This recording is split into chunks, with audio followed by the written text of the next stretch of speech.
नमस्कार, मैं अशोक कुमार पांडे और स्वागत है आपका टीसीएच पर। तो आज जिनेवा में बातचीत चल रही है अमेरिका और ईरान की, और आज की बातचीत बेहद खास इसलिए है कि इसमें कम से कम ये तय हो जाने की उम्मीद है कि किन किन मुद्दों पर बातचीत होगी। ईरान लगातार, आप जानते हैं, ये कह रहा है कि एटॉमिक मामले पर हम बातचीत के लिए तैयार हैं, लेकिन बाकी मामलों पर हम कतई नहीं बातचीत करेंगे, जिस पर नेतन्याहू लगातार प्रेशर बना रहा है, अमेरिका के ऊपर प्रेशर बना रहा है कि वो बैलिस्टिक मिसाइल खत्म करने के लिए और हिजबुल्लाह, हमास और बाकी जो रेजिस्टेंस है उसकी मदद करने से रोके ईरान को। बैलिस्टिक मिसाइल्स बनाना रुकवा दे, खत्म करवा दे, जो बैलिस्टिक मिसाइल्स हैं वो खत्म हो जाएं और आगे बैलिस्टिक मिसाइल ना बनाए ईरान, ये चाहता है इजराइल। यानी ईरान को एक ऐसा इलाका बनाना चाहता है जहां जब चाहे वो बम गिरा दे, जब चाहे घुस जाए, जब जो चाहे वो करे, और इसके लिए ईरान बिल्कुल तैयार नहीं है।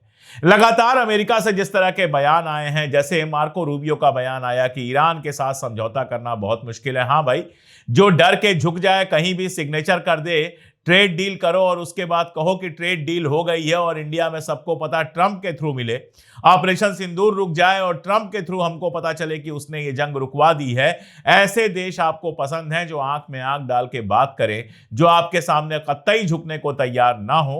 वो देश आपको कैसे पसंद आ सकते हैं? ट्रंप लगातार धमकियां दे रहा है और धमकियों के साथ वो कह रहा है समझौता नहीं हुआ तो ये वाला बम्बर भेज देंगे, ये बम गिरा देंगे, वो गिरा देंगे। बिल्कुल क्लियर ईरान ने किया है कि हम कतई किसी बात पर झुकने वाले नहीं हैं। तुम बम गिराओगे तो हम भी लड़ाई लड़ेंगे। अभी कल एक सैन्य अभ्यास शुरू किया, खासतौर पे नेवी का एक सैन्य अभ्यास शुरू किया, जिसमें स्ट्रेट ऑफ होर्मुज जिसको कहते हैं उसको किस तरह से ब्लॉक किया जा सकता है यह दिखाया ईरान ने। मतलब यह है कि अगर जंग शुरू होगी तो स्ट्रेट ऑफ होर्मुज को ब्लॉक कर दिया जाएगा। इसका मतलब यह हुआ कि पश्चिम एशिया से, मिडिल ईस्ट से कोई सामान ना इधर जाएगा ना उधर पहुंचेगा। पूरा मिडिल ईस्ट इसके चलते झेलेगा और सबसे ज्यादा नुकसान इजराइल और अमेरिका का होगा। तो ईरान के साथ यह बातचीत कहां पहुंचती है, यह देखना होगा। अगर अमेरिका वाकई चाहता है कि कोई समझौता हो, तब तो वो केवल न्यूक्लियर पे बात करेगा और बदले में वो अपने लिए मार्केट भी मांग सकता है और भी चीजें कर सकता है। शर्त इतनी है कि उसको ईरान के ऊपर जो सैंक्शंस लगाए गए हैं वो हटाने पड़ेंगे। और अगर अमेरिका इजराइल के कहे से ही चलता है, अगर लगातार इस बात का प्रेशर बनाता है कि बैलिस्टिक मिसाइल बनाना बंद हो और रेजिस्टेंस के जो लोग हैं उनकी सहायता करना बंद हो, तो मुझे नहीं लगता कि यह बातचीत कहीं पहुंचने वाली है। बातचीत का रिजल्ट जब आएगा तो मैं बहुत डिटेल में उस पर बात करूंगा, लेकिन अभी दो बड़ी खबरें हैं। नरेंद्र मोदी की इजराइल यात्रा की तरफ मैं चलूं उसके पहले एक खबर यूएई से है। MBZ मोहम्मद बिन जायद, जो यूएई के प्रेसिडेंट हैं, यूएई के राष्ट्रपति हैं, उनको लेकर कई तरह की खबरें कल रात से आना शुरू होती हैं। दरअसल यूएई में आना था सबसे पहले तो एर्दोगान को आना था, जो तुर्की का राष्ट्रपति है, और उसके बाद ग्रीस के प्रधानमंत्री को आना था। अचानक पहले एर्दोगान की ट्रिप कैंसिल हुई और उसके बाद ग्रीस के प्रधानमंत्री की ट्रिप भी कैंसिल हो गई। कहा गया MBZ बीमार हैं। अब आप जानते हैं सऊदी अरबिया और यूएई के बीच में इस समय बिल्कुल रस्साकसी चल रही है। मुझे नहीं लगता है कि इसके पहले दोनों के बीच के संबंध कभी इतने खराब हुए हैं जितने इन दिनों हैं। तो सऊदी अरबिया के हैंडल्स ने कल रात को लगातार यह खबर चलानी शुरू की कि MBZ को कैंसर है और उनकी डेथ हो चुकी है, और उनके भाई और उनके बेटे के बीच एक जंग शुरू हो गई है कि कौन गद्दी पर बैठेगा। मैं नहीं जानता क्या सच है, इतना तो जरूर सच है कि MBZ से इजराइल के रिश्ते अब पूरी तरह से खुल के सामने आ चुके हैं। इतना तो बिल्कुल सच है कि मिडिल ईस्ट में जितना अच्छा रिश्ता MBZ और इजराइल का है, यानी यूएई और इजराइल का है, उतना किसी और का नहीं है। इतना तो बिल्कुल सच है कि फलस्तीन के काज को कम से कम पूरी तरह से छोड़ चुके हैं MBZ।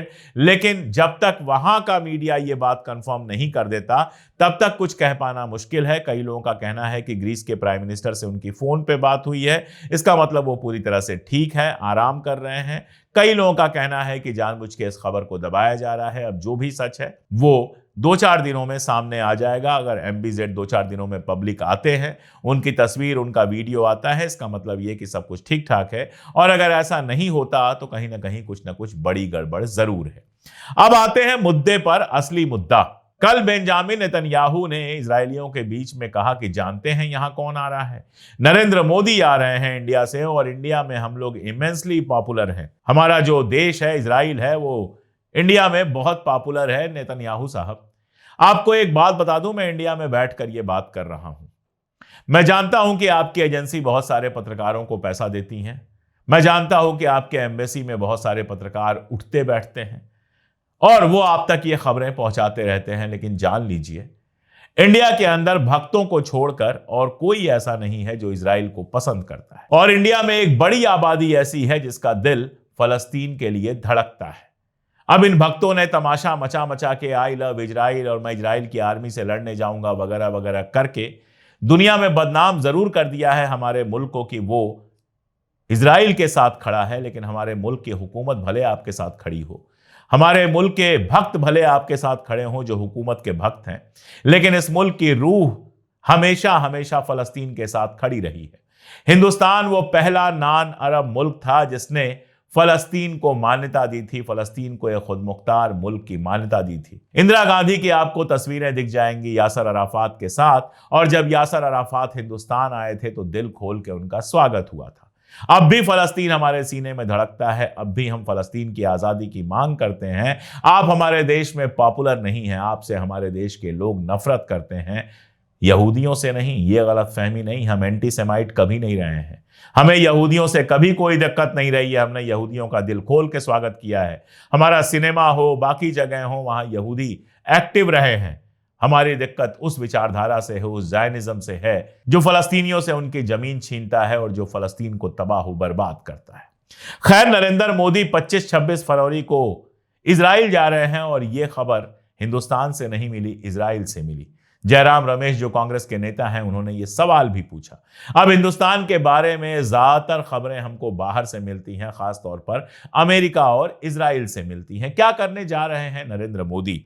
मैं पहले आपको बता दूं कि 2017 में, यानी प्रधानमंत्री बनने के तुरंत बाद 2 साल बाद ही 4 और 6 जुलाई के बीच पहली बार नरेंद्र मोदी इजराइल गए थे और इस तरह से हिंदुस्तान से इजराइल जाने वाले पहले हिंदुस्तानी प्राइम मिनिस्टर बन गए थे। उनके पहले जितने प्राइम मिनिस्टर रहे, नेहरू जी से लेकर इंदिरा जी, राजीव जी, शास्त्री जी, गुजराल साहब, अटल बिहारी वाजपेयी, राजीव गांधी, कोई भी कभी इजराइल नहीं गया। पहले प्रधानमंत्री थे नरेंद्र मोदी जो 2 दिनों के लिए 4 से 6 जुलाई तक 2017 में इजराइल गए थे। आरएसएस के लोगों के बारे में मैं बता ही चुका हूं कि जब हिटलर यहूदियों को भगा रहा था तो वो हिटलर के साथ थे, और जब जायनिस्ट फलस्तीनियों से उनके हको हुकूक को छीन रहे थे तो जाकर जायनिस्टों यानी इजराइल के साथ हो गए आरएसएस के लोग। तो उसी आरएसएस से ट्रेनिंग लेके नरेंद्र मोदी आए हैं, तो जाहिर है इजराइल के लिए उनकी खास मोहब्बत है। लेकिन ये सिर्फ मोहब्बत है या उससे भी बड़ा कुछ है, ये देखना पड़ेगा। पहले तो आपको मैं बता दूं कि एप्स्टीन फाइल में जो जिक्र आया है कि मोदी इजराइल जाकर नाचे और गाए और इससे अमेरिका बहुत खुश है, ट्रंप को खुश करने गए थे, वो यही यात्रा थी। अगर इस यात्रा को आप देखें तो दूर संचार, वाटर प्रिजर्वेशन और साथ में अंतरिक्ष प्रौद्योगिकी, इन सब चीजों पर समझौते हुए थे, कई सारे समझौते हुए थे।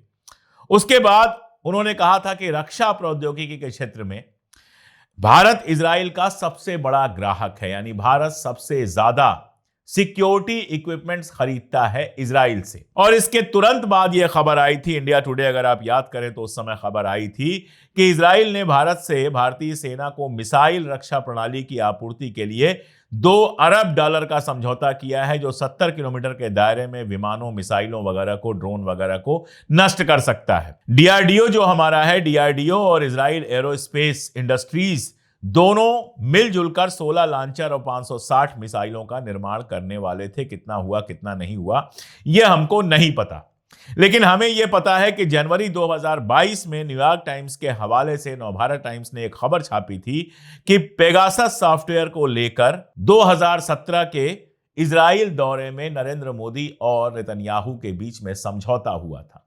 आप जानते हैं हमारे यहां बहुत सारे पत्रकारों और नेताओं के मोबाइल में पेगासस पाया गया था। यह पेगासस वो है जिसके चलते अमेरिका के एक कोर्ट ने पेगासस बनाने वाली कंपनी के ऊपर अच्छा खासा जुर्माना लगाया था, लेकिन हमारे यहां कोई जांच नहीं हुई। मैंने उस समय भी बताया था कि पेगासस सिर्फ सरकार खरीद सकती है, तो इजराइल ने पत्रकारों की और विरोधियों की जासूसी करने के लिए पेगासस सॉफ्टवेयर दिया था जो लोगों के मोबाइल में डाला गया था, और यह सॉफ्टवेयर केवल और केवल सरकार खरीद सकती थी, कोई प्राइवेट इंडिविजुअल खरीद नहीं सकता था, तो ये पेगासस अगर आया होगा तो सरकार से ही आया होगा। और न्यूयॉर्क टाइम्स ने यह दावा किया था कि 2017 में जब मोदी गए थे तो पेगासस सॉफ्टवेयर की बात हुई थी और खरीदा गया था। दरअसल इजराइल दुनिया में सबसे ज्यादा जासूसी करने वाला देश है। अभी आज की खबर मैं बताऊं कि इजराइल में जो कारें हैं, उन कारों में ऐसी डिवाइस डाली गई है जिससे सरकार सबके ऊपर नजर रखती है कि कौन कार से कहां जा रहा है, कहां नहीं जा रहा है। जाहिर है फलस्तीनियों को भी वही कार खरीदनी पड़ती है, तो फलस्तीनियों के ऊपर भी नजर रखी जाती है। चाइनीज और दूसरी कारें इजराइल में बैन हैं और इसलिए इजराइल सरकार लोगों की कारों द्वारा लोगों के ऊपर नजर रखती है। मोसाद दुनिया भर में अपने खिलाफ बोलने वालों के ऊपर नजर रखता है और बहुत सारी कार्रवाइयां कर चुका है, ये मैं आपको बता चुका हूं। क्या नरेंद्र मोदी भी भारत में इजराइल टाइप का ही शासन बनाना चाहते हैं, जहां सबकी जासूसी कर सकें, जहां सबके ऊपर नजर रख सकें और जहां अपने खिलाफ बोलने वालों को रोक सकें, जहां अपने खिलाफ बोलने वालों को खत्म कर सकें? और देखिए, भारत इस मामले में अकेला नहीं है। खबर तो यह भी है कि आसिम मुनीर साहब भी यह हां कर आए हैं कि वो इजराइल की मुखालिफत नहीं करने देंगे अपने देश में। जनता जब शोर करेगी, बयान दे दिया जाएगा, लेकिन कुल मिलाजुलाकर इजराइल के साथ ही खड़े होंगे। भारत और पाकिस्तान दोनों मुल्कों के लिए यह बायस शर्म होना चाहिए कि हमारे हुक्मरान इजराइल के सामने इस तरह झुके जाते हैं। और सिर्फ इतना ही नहीं है, हाइफा पोर्ट सरकारी पोर्ट था, उसको प्राइवेटाइज किया गया नेतन्याहू के टाइम में, और उसके बाद उस पोर्ट में हिस्सेदारी मिली अडानी को। अडानी का समझौता हुआ वहां ड्रोन बनाने वाली कंपनी से, और अब अडानी ड्रोन बना रहे हैं एलियात यानी कि इजराइल की कंपनी के साथ मिलकर। तो इजराइल के साथ जिस तरह से रिश्ते लगातार मजबूत हुए हैं और मोसाद के लिए जिस तरह से रास्ते खोले गए हैं भारत में, वो अपने आप में खतरनाक है। अभी हाल की बात बताऊं, एनएससी में ऑब्जर्वर के तौर पर तैनात किया गया है रॉथस्चाइल्ड बैंक को। अब रॉथस्चाइल्ड कौन है? थोड़ा पीछे जाकर अगर आप देखेंगे, अगर आपको याद हो, आप मेरे वीडियोस रेगुलर देखते हो, तो इंग्लैंड ने जब ऑटोमन साम्राज्य पर लगभग कब्जा कर लिया था और मिडिल ईस्ट की बंदरबाट चल रही थी, मिडिल ईस्ट में जितने भी मुल्क हैं उनको कलम से बनाया गया था। ये वाला मुल्क इराक हो जाएगा, ये वाला मुल्क सीरिया कहलाएगा, ये कहलाएगा, ये वो कहलाएगा। उसी समय पैलेस्टाइन को बेच दिया गया था ज़ायनिस्टों के हाथ। बाल्फोर डिक्लेरेशन आया था, जो आप स्क्रीन पर देख सकते हैं। मजेदार बात यह है कि बाल्फोर डिक्लेरेशन किसी इजरायली सरकार के लिए नहीं लिखा गया था, यह रॉथस्चाइल्ड के लिए लिखा गया था, जो बड़ा बैंकर है, खानदानी बैंकर रहा है और इजराइल को बनाने वाला रहा है, जिसने इजराइल के पूरे प्रोजेक्ट में पैसे लगाए हैं, दुनिया में तमाम जंगें कराई हैं, और समझ लीजिए कि एप्स्टीन के सबसे करीबी लोगों में से एक। रॉथस्चाइल्ड का एक फेमस वीडियो है जिसमें वो बातचीत कर रहा है और बातचीत में कहता है कि मेरे परिवार ने इजराइल को बनाया। ऐसे रॉथस्चाइल्ड के लिए जो पूरी तरह से इजराइल के लिए काम करता है, या यूं कहें कि जो इजराइल का असल मालिक है, उसके लिए भारत में दरवाजा खोल देने का क्या मतलब हो सकता है, यह मुझे बताने की जरूरत नहीं है। ऐसे स्टारलिंक खोल दिया गया। स्टारलिंक क्या है? एलन मस्क का स्टारलिंक क्या करता है? एलन मस्क का भी नाम एप्स्टीन फाइल में खूब आया है और एप्स्टीन के बारे में आमतौर पर लोग मानते हैं कि वो इजराइल के लिए काम कर रहा था। वो नेताओं का, बड़े बड़े बिजनेसमैन का, लड़कियां उनको अवेलेबल कराता था, उसके बाद उनके वीडियोज, उनके फोटोग्राफ खींच कर रखता था। माना यह जाता है कि वो इजराइल को देता था और इजराइल उसका इस्तेमाल लोगों को ब्लैकमेल करने के लिए करता था। ये वही एलन मस्क है जिसने एक बार तस्वीर लगाई थी ईरान के चारों तरफ अमेरिकन बेसेस की और मजाक उड़ाया था कि अमेरिका ईरान के आसपास इतने सारे बेस क्यों बनाता है। और वही एलन मस्क जब ईरान में अभी तमाशा शुरू हुआ, बलवा शुरू हुआ और इंटरनेट बंद कर दिया गया, तो वहां पर सर्विस दे रहा था स्टारलिंक की, ताकि जो बलवाई हैं वो आपस में जुड़े रहें। ये तो अलग बात है। ये तो अलग बात है कि ईरान ने स्टारलिंक को नाकामयाब कर दिया और एलन मस्क का खेल पूरा नहीं हो पाया, लेकिन एलन मस्क पिछले कुछ सालों से खुल के खेलता है इजराइल के लिए। ये हम सब जानते हैं। हो सकता है एप्स्टीन के पास कुछ ऐसी चीजें हो एलन मस्क की जो अवेलेबल करा दी गई हो इजराइल को, और उसके बाद इजराइल के इशारों पर नाचता है एलन मस्क। उस एलन मस्क के स्टारलिंक को यहां पर जगह दे दी गई, पास कर दिया गया कि आइए स्टारलिंक लगाइए चारों तरफ, लोगों को इंटरनेट सर्विस दीजिए और फिर लोगों का सारा डेटा, लोगों की सारी जानकारी इजराइल, मोसाद और अमेरिका के CIA को पहुंचाइए। कई ऐसी इंडस्ट्रीज को, कई ऐसे संगठनों को यहां पे जगह दी गई जिनके बारे में सब जानते हैं कि वो इजराइल के लिए काम करते हैं। बिल गेट्स के लिए पलक पावड़े बिछा दिए गए। ये वही बिल गेट्स है जिसके बारे में एप्स्टीन फाइल में लिखा था कि किसी लड़की के साथ सोने की वजह से इसको बीमारी, छूत की बीमारी हो गई थी और उसके बाद ही इसकी पत्नी ने इसको तलाक दे दिया था। ऐसे आदमी का हिंदुस्तान में स्वागत होता है, नायडू गले लगाते हैं और लोग लिए लिए घूमते हैं। ये सब क्यों हो रहा है? 2014 के पहले इजराइल से हमारे रिश्ते थे, लेकिन काम चलाऊ रिश्ते थे, हम सर पे चढ़ा के नहीं रखते थे। 2014 के बाद ऐसा लगता है कि हम धीरे धीरे अमेरिका और इजराइल की गुलामी कर रहे हैं। रशिया से हमने रिश्ता खराब कर लिया, चाइना से हमारा रिश्ता खराब है ही, अगल बगल के सारे मुल्कों से हमने रिश्ता खराब कर लिया। साउथ एशिया में हमारे साथ खड़ा होने वाला कोई नहीं है। साउथ अफ्रीका, जहां रंगभेद के खिलाफ, अपार्थाइड के खिलाफ हम पूरी तरह से खड़े थे, वो साउथ अफ्रीका अब हमारे साथ नहीं है। हमारे साथ पता नहीं कितने साथ हैं, लेकिन हम इजराइल और अमेरिका के साथ हैं। हमारी सरकार इजराइल और अमेरिका के साथ है। नेतन्याहू के ऊपर ICC का वारंट है और इसीलिए नेतन्याहू यूरोप के भी कई मुल्कों में पैर नहीं रख पाता है, लेकिन जा रहे हैं उसी नेतन्याहू को गले लगाने हमारे नरेंद्र मोदी। और इस तरह से भारत मिडिल ईस्ट के बाकी मुल्कों से लगातार दूर होता चला जा रहा है। अब ये कोई मजबूरी है, कोई नाल फंसी है, कोई लालच है या सोचा समझा खेल है? मैं याद दिला दूं, रूबियो ने अभी म्यूनिख में कहा है कि सेकेंड वर्ल्ड वॉर के पहले, 1945 के पहले यूरोप लगातार बढ़ रहा था। उसकी तमाम कॉलोनीज थी, बस्तियां थी, एशिया और अफ्रीका के तमाम मुल्कों पर कब्जा था। 1945 के बाद, सेकेंड वर्ल्ड वॉर के बाद हमने ये सब बंद कर दिया और ये दोबारा शुरू करने की जरूरत है। और दोबारा टेक्नोलॉजी की सहायता से आप करेंगे गुलाम, बिजनेस की सहायता से गुलाम करेंगे। कोई आके यहां पर राज नहीं करेगा, लगेगा हमारा अपना राज चल रहा है, लेकिन सारे डिसीजन अमेरिका से होंगे।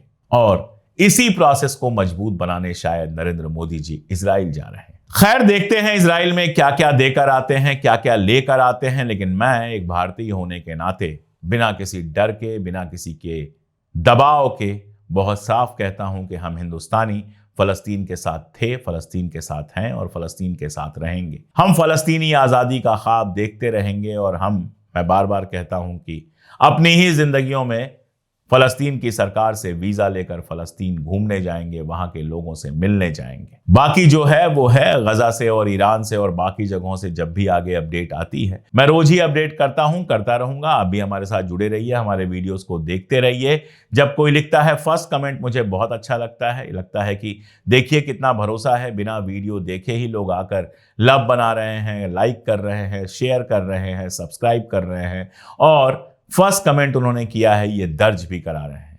बने रहिए, जुड़े रहिए, हमारे वीडियोस दूर तक पहुंचाते रहिए। और एक अपील कि हमारे TCH फैमिली के मेंबर बन जाइए। बहुत आसान है, स्क्रीन पर आपको एक QR कोड दिख रहा है, उसको स्कैन कर लीजिए या फिर ज्वाइन बटन दबाइए वीडियो के ठीक नीचे, या फिर हमारे लिंक्स में आपको साफ साफ दिख जाएंगे ज्वाइनिंग के लिंक। 3 रुपए रोज से भी कम पर आप हमारे मेंबर बन सकते हैं और हर मेंबर हमारी ताकत को इतना बढ़ाता है कि हम बिना डरे, बिना झुके कैमरे, सरकार और सत्ता की आंख में आंख डालकर सच बोल पाते हैं।